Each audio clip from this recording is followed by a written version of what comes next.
Today is February 26th, and so the new year was about 8 weeks ago now. And so, for most New Year resolution surveys, health and fitness takes the cake when it comes to people's like goals or resolutions for the year, roughly around 40 or 50 something percent from year to year on all the surveys.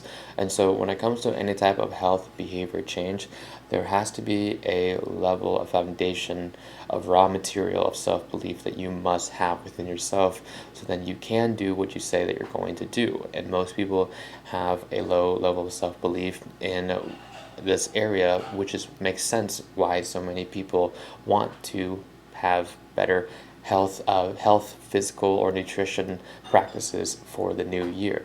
And so, with self belief, how can you develop more self belief in yourself? And so, within the behavior change psychology literature, the term for self belief is called self efficacy. And the way that you can define that for yourself is the ability that you can do something and that you will do something and you have the capabilities, and no matter what comes in front of you, whatever challenges, whatever dragon monster that may be it, you have your sword with you and you are able and you're capable of wielding it to slay the dragon and then be able to do the thing, have self-belief in yourself to be able to accomplish the task. And developing self belief is a continuous thing that I feel like we are all going to be learning, for myself included. But for some people, in some domains, they will have more self efficacy compared to others, and that's completely normal. But on this one, I want to share some of the main sources of self efficacy that you may not know about, and then the way that this is helpful is that then you know what levers are out there, so then you can choose whichever one that whichever avenue you want to walk down, to pull on that lever to see how that can help you increase your level of self-efficacy. And by you doing that, you will have more belief in yourself to pull on some of the other ones. And some of them, depending on what actions and what intention you choose to do, you can knock two or three birds out with one stone. So self-efficacy became a theory by a person named Bandura, 1977, Bandura. And so the main source of self-efficacy, the most powerful one, is mastery experience. And what mastery experience means in layman's terms is that once you've done something hard, once you've done hard things, you prove to yourself, you have a pile of evidence to show yourself that you can do it again. And so with every single time you do something, you accomplish something that you once thought that was impossible until you made it possible.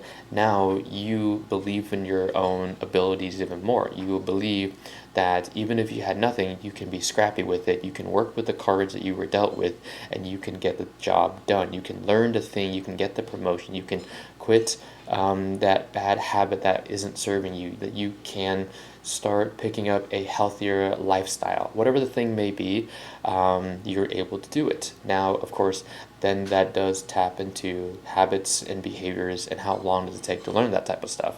And so typically a habit, for someone to form a habit, on average is around 66 days. Now that depends on the severity, the degree of how challenging that task is.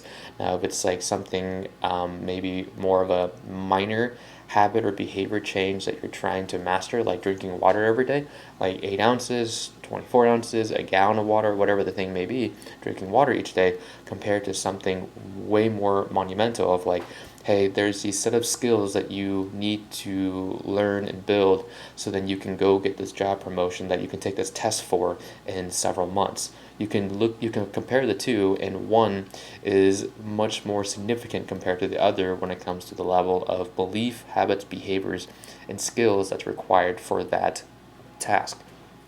And so so essentially, the larger the challenge it is, the more belief you are going to build and that you are going to acquire from the scars of doing that.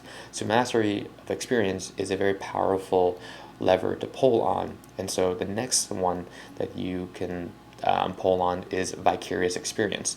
And when you think of vicarious experience, it's essentially looking at other people doing the thing that you were trying to do as well, and they are achieving it So with that, it's like think of having role models, or think of, and this is more powerful when you see somebody that's very similar to you in capabilities and standings and whatever a few other different criteria, that they are very similar to you, that you guys are on the same level, trying to achieve the same thing within close proximity, which helps you have more belief in it. Like, for example, I am trying to run my first marathon, and I am only running around 8 to 9 miles per week right now. Me looking at content from somebody who's running 40 or 50-mile weeks, that doesn't help me as much from a belief system, but watching and seeing other first time runners within the same, like, say, age group, or even just the fact that they are running the same mileage as me for their first marathon as well, and seeing them being able to do it and push through the obstacles of whatever mental obstacles that's in their way or physical obstacles within their life, and they're able to do it, that helps me believe that if they can do it, I can do it too.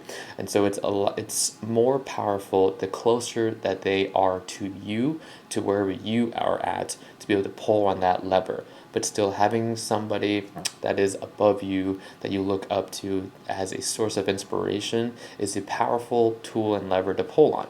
And now the next thing is verbal persuasion. So that comes back to positive reinforcements, and but then there's also the negative reinforcements. So using verbal persuasions, it's pretty mixed depending on the person. Some people use the type of terminology and like verbal persuasion.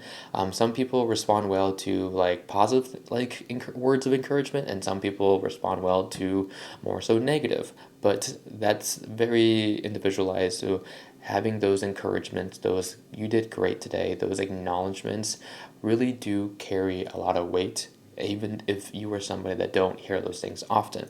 So the way that you can do that for yourself, if others aren't seeing you, or if there's something that you are working on that's more in private for you, making a mental note, being able to measure the progress, and then for you having a journal, a self-reflection of how the last week went, the last couple of days went, and being able to verbally encourage yourself is a great way to also improve that if you are not hearing it much from others.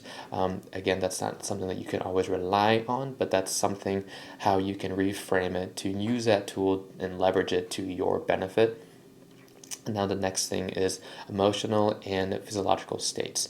So making sure that you are in the right headspace is very helpful. So like, for example, it's whenever I'm in a really low state, depressive state, which is something that's just a part of me, and I have those ebbs and flow days. But on those super low days where I feel like nothing's going well, I don't have much belief in myself, or my capabilities, or things will go well, whatever those, all those negative thoughts, I remind myself to go for a walk. And just by the act of going for a walk, I always come back in a better creative and energy boosting mood. And by doing that, that helps me pull myself out of the rut of the emotional and physiological state that I was in. So then I can have a better shot at believing in myself and increasing my self efficacy. So by that physical practice, helps to increase my emotional state, so then I am better.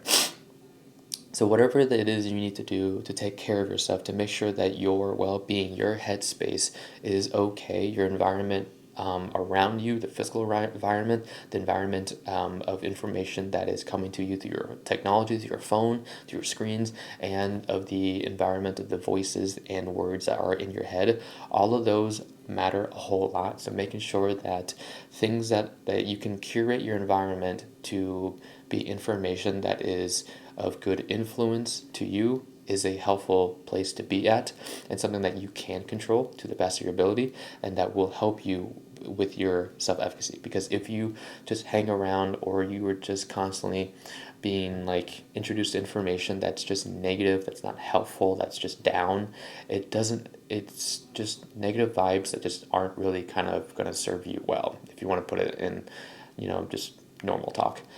Next thing is imagery and visualization. And so when it comes to Bandura, when Bandura first introduced self-efficacy in the four main sources, there was a person named Maddox in 2013 that has proposed a fifth potential source of self-efficacy, and that is imagery and visualization. And so just like as the name states, it's you literally imagining the best case scenario and visualizing what it would feel like to be able to accomplish and master the task. And that could be from all sensations. So imagining it with your like full mind and heart, and just trying to visualize what that success accomplishment would feel like.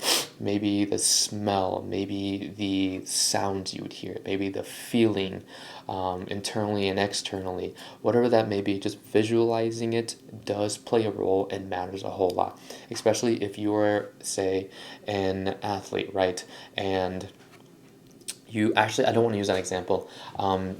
Actually, yes, I'll use that as the first one, and I'll use the other one for just in case people like you like relapse with the task that you were trying to improve. So when it comes to visualization, say that you were an athlete, you were getting ready out there to do like run the play, or even to perform a successful lift, say a 1 rep max back squat. If you are approaching the barbell with these negative thought processes, and you are not believing that you can get that new 1 rep max, then the likelihood of you being able to push through the boundaries is you're setting yourself up for failure. So you have to visualize it and basically fake it till you make it, and believe yourself so much that you are going to do it. And that's how you're able to pull on that lever as well. And another way from a visualization standpoint to help you say that you relapse, right? And whenever we are trying to build or a habit, or trying to loosen up the strongholds of addiction or whatever vices are holding on to us as shackles, you like having a level of self-efficacy will help you getting out of those, believing that like, hey, you quote unquote slipped up and you can move forward from this. It's going to happen. You expected it and you embraced it, but you can move forward. And visualizing it, visualizing the failure, and then visualizing the what you were going to do afterwards to mitigate whatever happened, so that you can apply more support to yourself to be able to make sure that that doesn't happen again, or just as less frequent and consistent, so then you can continue to build this new habit or behavior or whatever change that it might be, that then you can believe in yourself to do the thing. So those are all like the 5 different levers for self-efficacy that you can pull on, and none of them is like better or another. I don't want to use it in that like context, but there are some that will just carry more weight and more powerful in like the order that I just like stated out. And but no matter whichever angle you choose to attack first, use whatever you got. Just use whatever you got as activation energy, and just to get the momentum going. But just understand that if you want self-efficacy, or that the depth and strength of that belief in yourself, you have to be able to do hard things. You have to be able to see others and know that other people are doing it too, and remember that you are not alone, and be able to find some way to give yourself feedback and words of encouragement, and making sure that you are in the best emotional, physical, mental state as you can. And always remember to visualize that you can do it, and using some type of concoction of all 5, or just 3 or 2, or even just 1, is going to be a very powerful tool and sword that you can use to slay whatever dragon it is in front of you, to become the hero of your own story. So, all right, guys, that's just a quick crash course in self-efficacy, how to build more self-belief in yourself, and different avenues and roads to go about it. Cool. So, thank you guys for listening, and I will catch you in the next one. Bye.